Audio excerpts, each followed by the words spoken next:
qué gusto grande poder empezar juntos la semana con toda la información importante. Y es que vaya, que están murieron por una volcadura en Nuevo León. La camioneta en la que viajaban se quemó y provocó toda una incidencia Santa Marta. 3 expolicías de Tala, Jalisco, fueron detenidos este fin de semana. Están presuntamente relacionados con el caso Teuchitlán. Gabriel, José Antonio y Rubén N., acusados por la desaparición forzada de varias personas. A Gabriel N. se le señala por el secuestro de un hombre rescatado por la Guardia Nacional. En el rancho Izaguirre, en septiembre del 2004, había ocurrido este crimen. A ello se suma otro exmando policial detenido desde el año pasado, cuando fue el primer operativo y cuando se descubrió justamente esa finca del crimen. Aquí en la Ciudad de México capturaron a José Gregorio N., le dicen el Lastra. Esta persona presuntamente reclutaba a, integrantes para el cártel Jalisco Nueva Generación. Esta era la ficha de desaparición de José Gregorio N., alias Lastra, quien el 25 de agosto del año 2020 fue visto por última vez en Chiapas. Pasó de ser un desaparecido más a un presunto reclutador y líder de una célula del cártel Jalisco Nueva Generación. Su pareja fue quien lo reportó como desaparecido. En aquel momento le contó a las autoridades que iba en dirección a la colonia Club Campestre en Tuxtla Gutiérrez, cuando después de una llamada perdió el contacto con él. Ahora la historia de este hombre dio un giro radical, volviéndose una figura clave para entender la estructura del cártel más sanguinario. El pasado 22 de marzo fue detenido en la Ciudad de México por presuntamente ser el responsable de reclutar y adiestrar a los jóvenes de Jalisco para luego obligarlos a trabajar como sicarios en Nayarit y Zacatecas. Es acusado también de ser la mano derecha de Gonzalo N., alias El Sapo, líder regional del cártel Jalisco y líder de un grupo de sicarios identificado como Grupo Elite Delictivo de Reacción Inmediata. Lastra aparece en los cuadernos que fueron encontrados en el rancho Izaguirre, el campo de exterminio de Teuchitlán, Jalisco. En algunos apuntes sobre las lecciones a sicarios se puede leer las siglas que refieren a Comandante Lastra. Su detención marca un avance significativo en las indagatorias relacionadas con el caso, sobre todo para esclarecer cómo un hombre que pasó de ser reportado como desaparecido se haya convertido en un profesor de sicarios. Te informó Kena Uribe. Por otro lado, los colectivos y las madres buscadoras pues no pierden la esperanza de encontrar pruebas, de hacer excavaciones afuera y en los alrededores del rancho Izaguirre, donde las autoridades pues ya les negaron la entrada. Vengo con la intención de que nos dejen entrar para ver el procesamiento de los trabajos que están haciendo. ¿Por qué? Porque nosotros descartamos a 2 metros de profundidad o más. Por su parte, la Comisión Nacional de los Derechos Humanos le pidió a las autoridades de Jalisco preservar las evidencias encontradas en Teuchitlán. Advirtió que la investigación pues, se puso en riesgo al romperse el cerco instalado al exterior y con el ingreso de medios y de colectivos. Y fíjense, Gerardo Vázquez, fiscal de Guanajuato, informó que han detenido a por lo menos 4 personas por delitos de alto impacto con fichas de búsqueda en Jalisco. No descartó que hayan sido reclutados por el crimen organizado. Y 2 agentes de la Fiscalía de Oaxaca fueron detenidos por estar presuntamente relacionados con la desaparición y asesinato de estos jóvenes originarios de Tlaxcala que fueron, se dijo inicialmente, a pasear a Huatulco, desaparecieron y ya luego pues los ubicaron muertos en Puebla. La institución reveló que ambos trabajaban en la región de la costa y bueno, sigue la investigación en torno a estos jóvenes tlaxcaltecas. Y el susto que se llevaron los alumnos en escuelas de Culiacán, Sinaloa, porque unos tipos armados atacaron una casa de la zona residencial de Colinas de San Miguel. Así, fíjese, las imágenes al interior de los salones de clase, los niños pues tirados en el piso, resguardándose. Son los protocolos de seguridad que han tenido que enseñar a los estudiantes allá en Sinaloa, donde no se detiene la violencia. Por fortuna no hubo lesionados.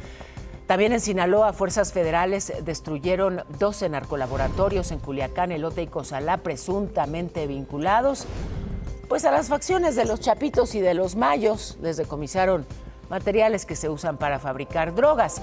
Y hubo otro golpe a los Chapitos, en Carrizalillo, Zacatecas. La Marina desmanteló un narcolaboratorio de 39 hectáreas.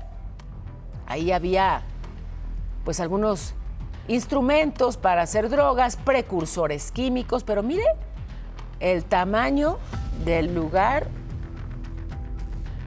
Y bueno, pues así, todos estos tanques con químicos para producir casi 700 millones de dosis de metanfetaminas. Se lo pongo en pesos. Esto representa un impacto económico para el crimen de más de 9,000 millones de pesos. Mientras que en Jalisco aseguraron una casa, es el municipio de Villa Hidalgo, y ahí también decomisaron 700 kilos de químicos para hacer explosivos y para hacer minas terrestres. En ese caso no hubo detenidos. Justamente allá en Tamaulipas destruyeron 45 de estas camionetas que tienen blindaje artesanal. Las llaman monstruos y pues las blindan los criminales, las usan como tanques. De acuerdo a la Fiscalía Estatal, estas camionetas monstruo están relacionadas con pues al menos 19 investigaciones. Las aseguraron en varios enfrentamientos en esa entidad. Bueno, y siguen, sí, las extorsiones y las consecuencias por no pagarlas, justamente por negarse a pagar la extorsión y por defenderse de sus agresores. Hoy un empresario está en la cárcel. Se trata de Daniel, dueño del bar El Jalisquito. Este bar está en Minatitlán, Veracruz. Bueno, resulta que este empresario decidió ya dejar de pagar el derecho de piso desde hace 3 meses y entonces el viernes intentaron matarlo. Para defenderse, atropelló a los 2 sicarios. Ambos murieron, ahora está detenido, su negocio está cerrado, él está encarcelado. Bueno, ya poquito más de una semana de que Estados Unidos imponga los aranceles recíprocos. Esperemos que no, pero digamos es la fecha para llegar a un nuevo acuerdo o plantear una nueva situación. ¿Qué dice la presidenta Sheinbaum? Ella defendió la soberanía del país ante estas pues amenazas de la administración Trump. Siempre vamos a defender nuestra soberanía, que esa no está a negociación, que México es un país libre, independiente y soberano, y que eso defiende el gobierno de México y eso defiende siempre el pueblo de México. Bueno, mientras tanto, Donald Trump sigue en lo suyo. Reiteró la amenaza de imponer aranceles a los coches importados de México y Canadá. Dio una pausa hasta el 2 de abril a las 3 principales compañías automotrices de Estados Unidos. Lo que les pide es trasladar a sus plantas armadoras para la Unión Americana. A lot of the car companies that were going to build in Mexico or Canada are now building here because I don't want cars from Canada. I don't want cars from Mexico. They want to do it, it's fine, but I want the car companies to build here. Y pues sí, él está en este intento de recuperar empleos en el sector de la manufactura y con eso pues se está, digamos que llevando a varias industrias y bueno, sometiendo a los países a estas amenazas. Voy a la pausa. Al regresar, Estados Unidos denuncia que México tiene una deuda de agua y ya se la empezaron a negar a Tijuana. Ahora crisis hídrica con los vecinos. Y sí, la buena noticia, ya dieron de alta al Papa Francisco y mandó un mensaje a todos los feligreses. Esto y más, ya vengo.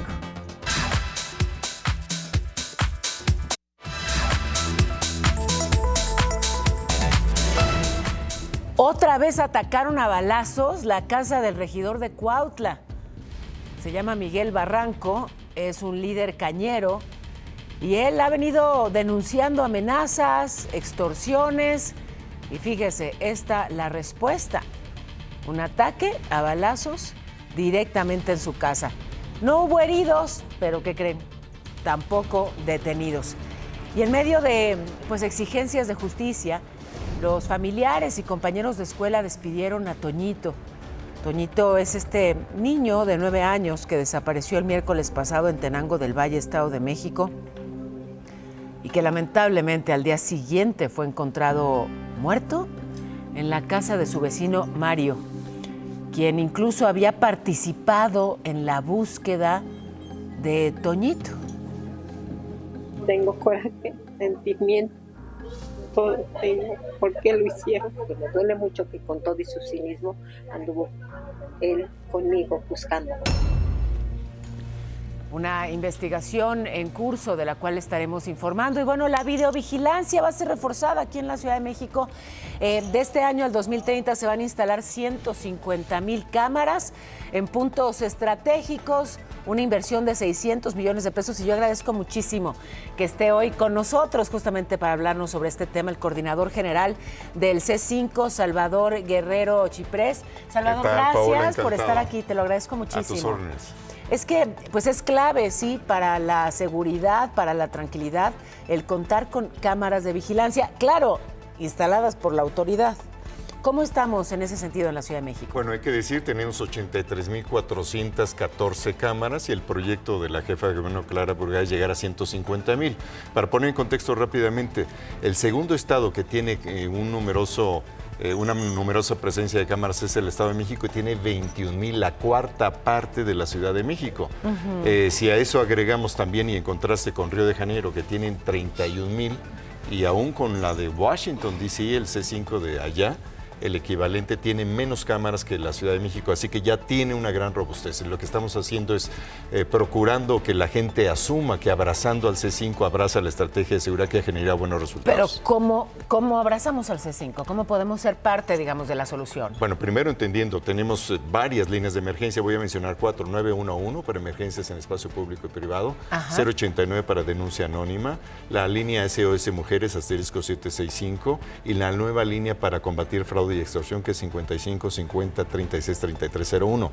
Desde ahí pasan al despacho que sea de bomberos, de ambulancias y de patrullas. También ahí gestionamos las 12,000 altavoces de la alerta sísmica. Entonces, conociendo lo que hace el C5 y sabiendo la importancia que tiene la interacción entre ciudadanía y el C5, es posible denunciar, es posible reportar, es posible inhibir, es posible prevenir, y además hay una alianza a la que estamos llamando a construir entre las empresas, los domicilios, para que todo el mundo tenga sus cámaras y que en la medida de lo posible sean compatibles tecnológicamente, o al menos se tenga la apertura para compartir la evidencia que puede ser útil para perseguir el delito. Interesante esto que plantean en términos de perspectiva de género, o sea, ¿cómo unas cámaras pueden tener perspectiva de género? Bueno, ahí por primera vez, desde octubre del año pasado, tenemos datos, tenemos una gran cantidad de datos, tenemos 20,000 llamadas diarias. De esas el 50% no son procedentes por generalidades, porque no tienen que ver con lo que hace el C5 o porque son bromas. Entonces, el 57%, quitando eso, del volumen que queda de llamadas, alrededor del 60% proviene de situaciones en las cuales participan mujeres. Y de eso que tiene que ver con las mujeres, si no tenemos una mirada de género, ya la hemos constituido ahí en el C5 para observar de qué manera podemos ayudar mejor. Por ejemplo, la línea asterisco 765. Esa misma línea que se atiende también junto con la Secretaría de Seguridad Ciudadana, la Secretaría de las Mujeres, la Fiscalía General de Justicia, el Consejo Ciudadano y el C5, todos en conjunto podemos atender llamadas específicamente relacionadas con el tema de mujeres y se brinda apoyo emocional, apoyo jurídico y se da seguimiento. Entonces, la mirada violeta, las gafas violetas del C5 nos están permitiendo una minería de datos que puede convertirse no solo en la atención a los temas individuales, sino también sugerencias de política pública para el Gabinete de Seguridad. Déjame platicar, Salvador, un poco sobre lo que ocurre con los sistemas de videovigilancia más allá de la Ciudad de México, como un experto en el tema, porque aquí hemos compartido, pues la verdad que con mucha preocupación, el que, bueno, pues hay redes de videovigilancia, pero operadas por los criminales. ¿Cómo estamos a nivel país en ese sentido? Bueno, hay que decir que en las zonas, evidentemente, ya lo ha publicado la prensa, lo ha publicado también, lo ha informado el gobierno, el gobierno federal. Sí hay una situación muy distinta. Por ejemplo, en el caso de Culiacán, hay 990 cámaras aproximadamente y alrededor de 700 no están funcionando. Eso es un caso extremo. En otras ciudades... ¿No están funcionando porque las desactivan los criminales? Las desactivaron. Y por otro lado, también ya informó el gobierno federal que hay algunas cámaras que estaban siendo operadas que ya se desmontaron, como en el caso de Naucalpan, por algunos delincuentes. Eso, en la medida que ocurre, pues también puede ser visto por la ciudadanía y por las instituciones como un indicador de preocupación. En términos generales, en el país el sistema está fortaleciéndose, funciona bastante bien. El caso de la Ciudad de México es el caso de liderazgo, gracias al empuje tanto de la ahora Presidenta de la República cuando era jefa de gobierno como de Clara Brugada en esta nueva época. Ojalá que en todas las entidades se empuje así para que se complemente y se cumpla la expectativa y la esperanza ciudadana de que sea uno de los elementos del ecosistema de seguridad. No, bueno, claro, pero que además esté, digamos, toda la cadena cumpliendo con sus funciones, porque si observan los delitos, pero siguen impunes, pues ¿de qué sirven las cámaras, Bueno, Salvador? el tema es ahí que la ciudadanía debe reportar y hay que terminar con la naturalización de la incidencia delictiva donde ocurra. Y hay que terminar con la impunidad. Hay que terminar con la impunidad, porque la impunidad no ocurre si no se detona el aparato de procuración de justicia y eso requiere que la gente denuncie. Y si hay salidas para ello, a veces se dice, no, que hay temor, que hay desconfianza. Bueno, inclusive para eso, que no es buena idea compartir esa narrativa que es más bien delincuencial, para eso está el 089, por ejemplo. Hay que denunciar de manera anónima y se puede hacer. Si hay extorsiones, hay que denunciar al 55 50 36 33 01 es la línea antiextorsión en el caso de la Ciudad de México. Voy a compartirles todos estos números de emergencia para que los usemos, para que los aprovechemos y para que seamos pues parte de la solución de la mano de la autoridad. Así es. Sin comunidad no hay seguridad. De acuerdo. Gracias, Salvador. Gracias Paula, por estos encantado. minutos. Quiero ir al C5, ¿se puede? Por favor, adelante, dinos cuándo. De una vez dime, comprometámonos aquí. Ahorita nos comprometemos. Gracias, de verdad. Gracias, Salvador Paula. Guerrero Chiprés, el coordinador general del C5. Y déjeme ir a esto que tiene que ver con la elección judicial, porque el INE pues ya reveló que van a participar 3,422 candidatos para los cargos en disputa el 1 de junio. Ojo, el número de aspirantes podría cambiar por impugnaciones ante el Tribunal Electoral. Precisamente el domingo próximo van a empezar las campañas. El INE recordó a los candidatos que no van a poder hacer mítines, tampoco, digamos, reuniones, porque no son mítines políticos. Sobre los trabajadores del extinto INAI, todos van a ser indemnizados conforme a la ley, es lo que dijo la Secretaría Anticorrupción. Hay 500 millones de pesos disponibles para los pagos. Paola, regreso contigo. Excelente inicio de semana. Muchas gracias, igualmente para ti, Alex. Y nos vamos a la información en breves. Me parece perfecto, Pau. Nos arrancamos con las noticias porque la presidenta Sheinbaum encabezó el inicio de obras del tren México-Pachuca que estará listo dentro de 1 año y medio. Se espera que el traslado dure 1 hora y 15 minutos. Y dictaron prisión preventiva al exfiscal de Veracruz, Jorge N., por presuntamente ejercer tortura contra el exdirector de Servicios Periciales del Estado. Además, detuvieron a 4 personas, entre ellas a un menor de edad, relacionados con el asesinato del regidor de Ocuilán, Estado de México, Alejo Cedillo. Presuntamente pertenecen a una célula del cártel Jalisco Nueva Generación. Y rescataron a 14 mujeres víctimas de trata en 2 bares de Cozumel, Quintana Roo. Banco Multiva presenta. Bueno, ¿y cómo se comporta el peso? ¿Cómo le va frente al dólar? Se vende en 20,15 y la Bolsa Mexicana de Valores cerró el viernes con una pérdida de 0.81%. Banco Multiva presentó. Pero ya que hablamos de dinero, ¿ustedes conocen el origen de la palabra salario? No. Una de sus palabras favoritas, sí. No, sé qué significa. Pasen por favor a la escuelita Marichó y Rivas, mis alumnos de preescolar. No es cierto. Bienvenidos ambos, qué gusto verlos, ya los extrañaba. Oigan, ¿sí saben de dónde viene la palabra salario? Ellos nomás reciben su salario bien a gusto, yo también, pero les cuento que para eso venimos a la escuelita. Salario me encanta porque viene del latín salarium, que significa pago de sal. ¿Qué tiene que ver la sal con esto? Bueno, durante el Imperio Romano, muchos funcionarios, soldados, se les pagaba con sal. La sal pues era muy apreciada porque no solamente, digamos, para sazonar y para que la comida esté más rica, se usaba para evitar la deshidratación, para conservar los alimentos, como antiséptico, en fin, tenía una serie de usos importantes. Así que la sal además se usaba como moneda de cambio, ¿no? Y por lo tanto, bueno, pues el pago de sal, salarium, y de ahí viene salario, como lo conocemos el día de hoy. ¿Les gustó? ¿Les gustó?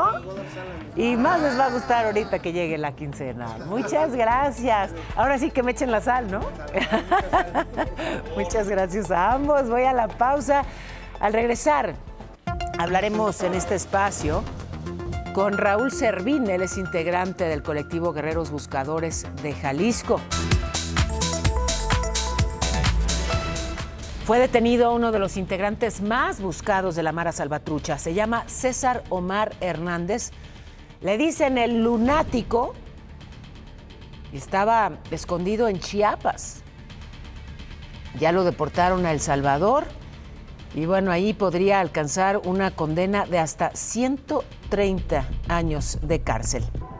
Y fíjense, al igual que allá en Teochitlán, donde encontraron el rancho Izaguirre, ahora descubrieron un presunto campo de adiestramiento criminal, pero en Guanajuato.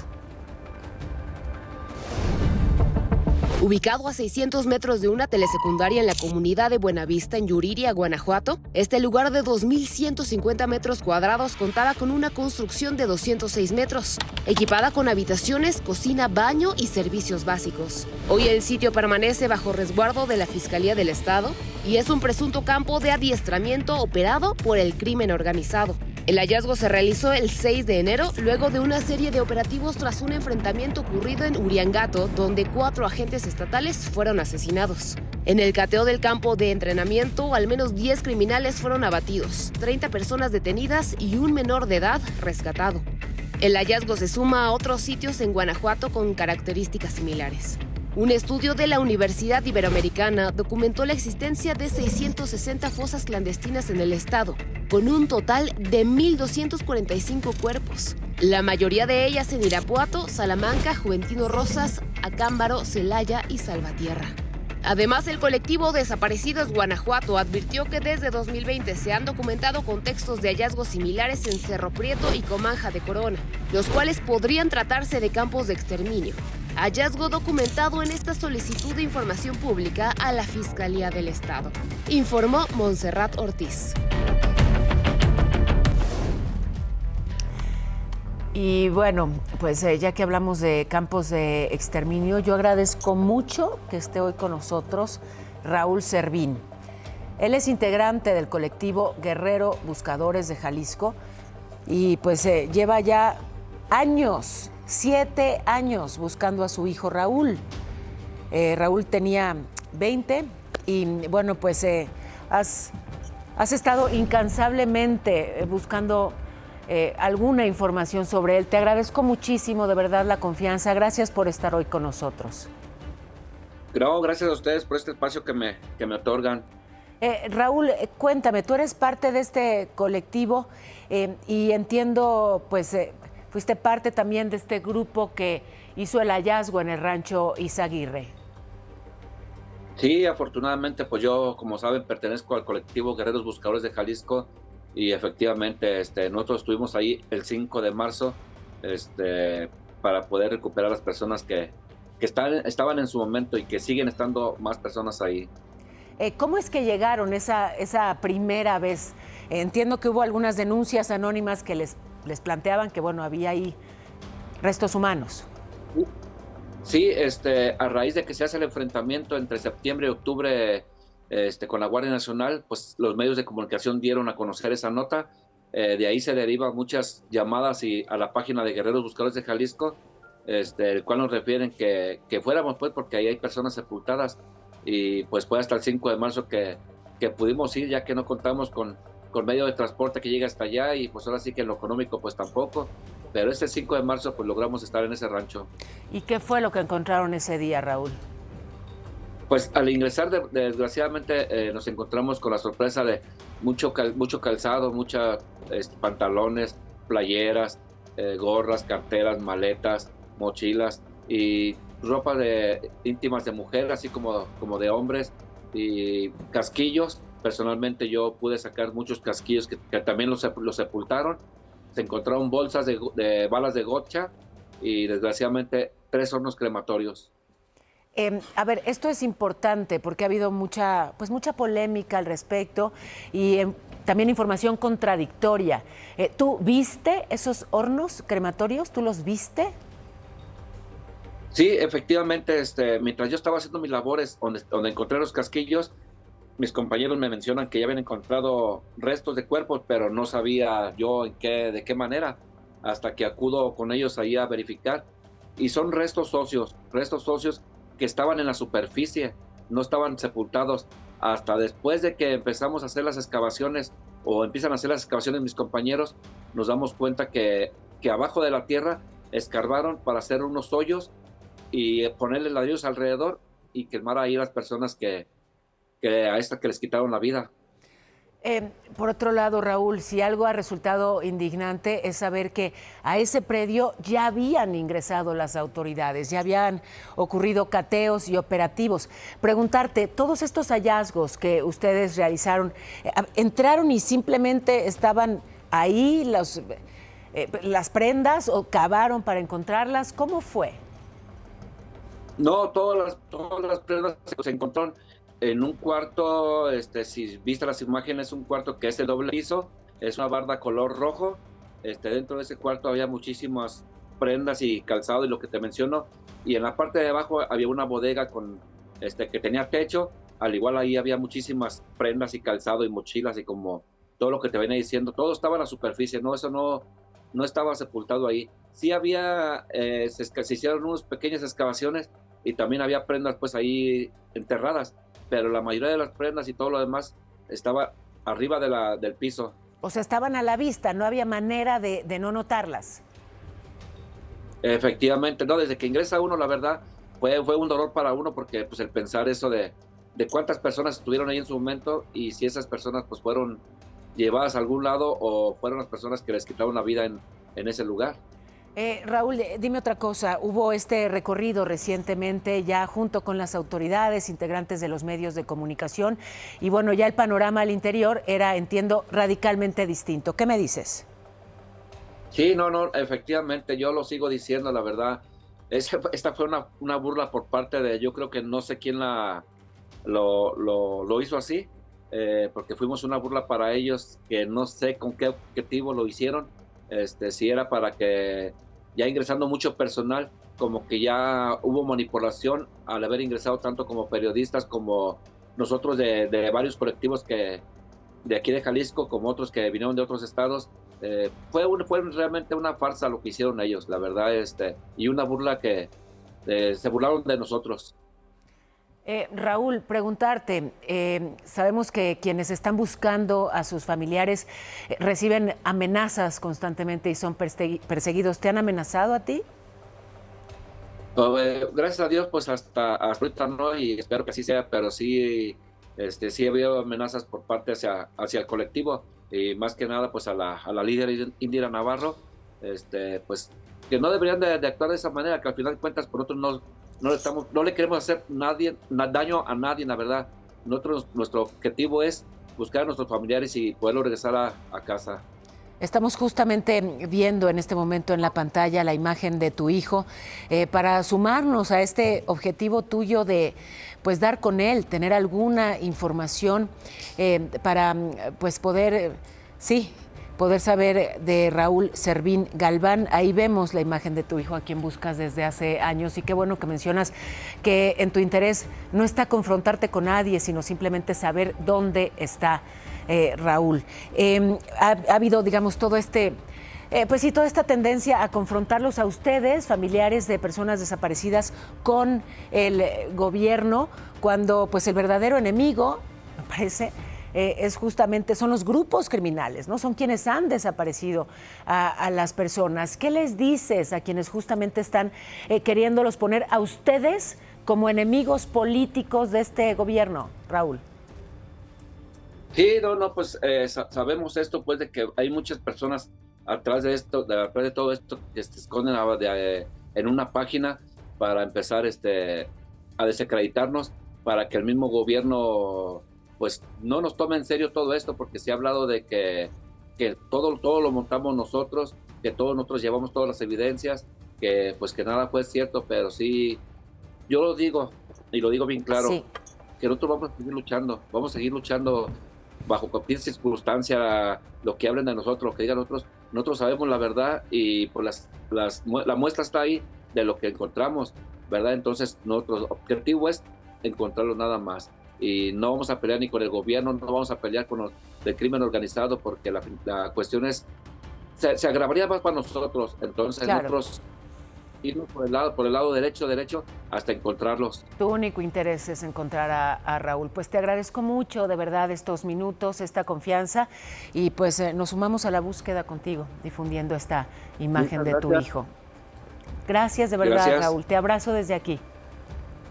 Igualmente. Raúl Servín, integrante de este colectivo guerrero Buscadores de Jalisco. Justamente tú tienes la información del cielo, mi cielo. ¡Ay, qué bonito, mi cielo! No, mi cielo y el de todos. El de todos, exactamente. Vámonos, porque se esperan fuertes lluvias en Coahuila, Nuevo León y Tamaulipas. Mucho calorcito para Sonora, Sinaloa y Michoacán. Para la Ciudad de México, una máxima de 27 grados y también una mínima de 11. Así que a taparse bien. Eso. Y adentro de este foro, menos 15. Voy a la pausa. Al regresar, esto que ocurrió en el metro de Monterrey, una mujer se arrojó a las vías, pero se salvó. Se salvó, y esta avioneta que estuvo a punto de estrellarse, pero logró aterrizar, también se salva. Afortunadamente. Ya venimos con todos estos rescates.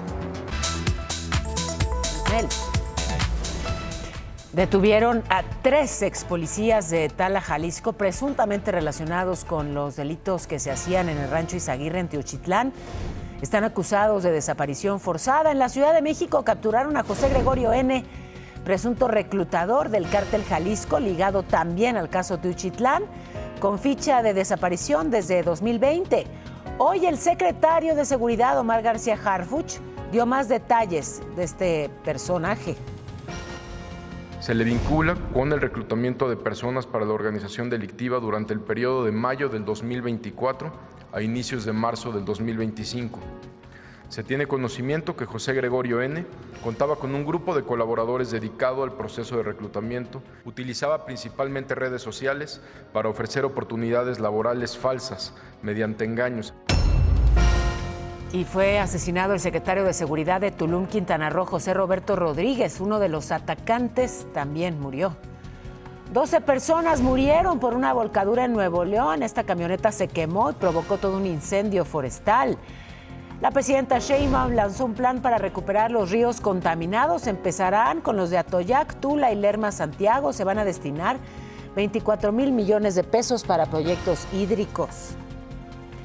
Estados Unidos desplegó en el Pacífico el buque destructor USS France para apoyar a la Guardia Costera. Y la inflación volvió a bajar. En la primera quincena de marzo se ubicó en 3.67%. Está dentro del rango objetivo del Banco de México. Gracias, Monse. Movidita la información en las tendencias. Justamente esto, fíjate, que menciona Montserrat y que es tendencia en redes sociales y que, claro, lo acaba de mencionar en la conferencia mañanera el secretario de Seguridad, Omar García Harfuch, que tiene que ver con esta detención, pero además que nos habla del reclutamiento forzado. Personas que eran engañadas con supuestas ofertas laborales, trabajo como guardia de seguridad, y los citaban en terminales de autobuses y de ahí los llevaban a este centro de adiestramiento en el Rancho Izaguirre. Y les daban armas, equipo táctico, y no hay opción, O sea, estaban retenidos, estaban incomunicados y ya luego los asignaban a diferentes entidades. A la fecha han detenido a 49 personas relacionadas con estos hechos. Las autoridades ya dieron de baja 39 perfiles de ofertas laborales que eran falsas en las redes sociales. Llegaron a privar de la vida a personas que se resistían a recibir el adiestramiento o bien intentaban escapar del lugar, así como golpearlos y someterlos a algún tipo de tortura. Un tema al que por supuesto le daremos seguimiento. Fíjense esto que pasó entre un empresario, Eduardo Almeida, y el senador de Morena, Javier Corral. fue en el aeropuerto de Chihuahua. El senador, también exgobernador de Chihuahua, pues aterrizó, salió del aeropuerto y este empresario lo encaró, le reclamaba y entonces pues los guardias se llevaron al senador. El empresario ahí hasta tuvo un conato de bronca con los guardias de seguridad. Explicó ya luego en un comunicado que su reacción se debió a que Corral se estaba burlando de él mientras salía del aeropuerto. Esto es lo que ocurrió.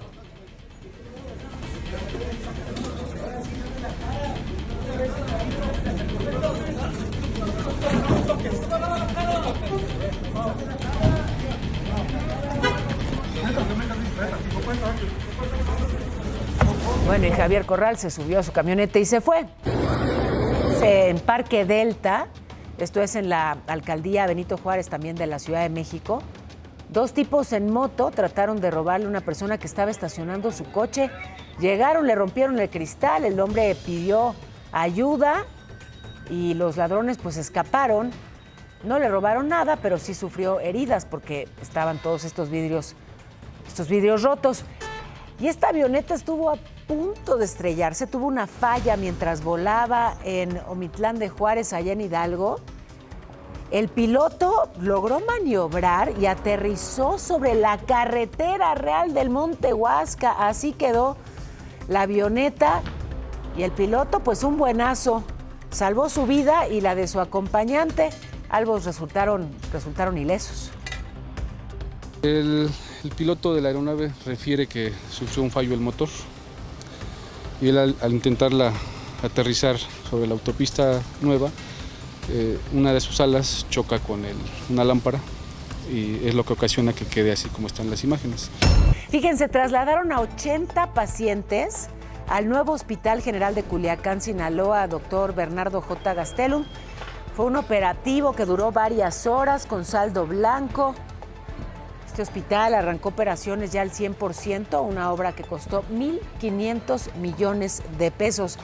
Y el gobierno de Hidalgo, encabezado por Julio Menchaca, pues no tiene planes específicos de atención para las personas con discapacidad, que representan cerca del 10% de la población de su estado. En sus políticas públicas no hay ninguna estrategia para ellos, así lo han denunciado justamente las personas con discapacidad y sus familiares. Hoy es el Día Mundial de la Tuberculosis, una de las enfermedades infecciosas más mortíferas. Esta fecha marca el día en que el doctor Robert Koch anunció que había descubierto la bacteria que causa la tuberculosis. Lo que se busca hoy es intensificar los esfuerzos para acabar con esta enfermedad. Por otro lado, en un día Estados Unidos vendió 1,000 visas doradas. Esas que cuestan nada más $5 millones. El visado dorado, que es un nuevo programa de residencia por inversión impulsada por Donald Trump, para llevar capital a su país, y quien quiera obtenerla, pues necesita solo $5 millones, que son más de 100 millones de pesos. Y ya con eso es ciudadano estadounidense al instante. Now, Gold Card, you're a permanent resident of America. You can be a citizen, but you don't have to be. And none of them are going to choose to be. What they're going to do is they're going to have the right to be in America. ¿Cuántas quieren? Así pasa. Bueno, pues gracias por acompañarnos. De verdad que qué rico empezar juntos la semana.